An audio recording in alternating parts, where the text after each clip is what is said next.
Iminungkahi naman sa Kamara ang panukalang pag-imbentaryo sa mga nasabat na excisable goods tulad na lamang po ng sigarilyo. Paniwala ng isang kongresista, makatutulong ito upang mapigilan ang sinumang magtatangka na muling magbebenta ang mga katulad na produkto. Narito ang ulat ni Milky Regunan. Pinagkilos ang Kongreso kung kailangan ba na magsagawa ng regular na inventory sa mga nasamsam na produkto, lalo na sa mga accessible goods gaya ng sigarilyo.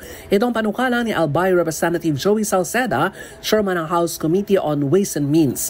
Ginawa ni Salceda ang rekomendasyon kasabay ang papuri sa mga opisyal ng Bureau of Customs matapos mahuli ang mga nasa likod ng resale o muling pagbebenta ng mga smuggled cigarettes.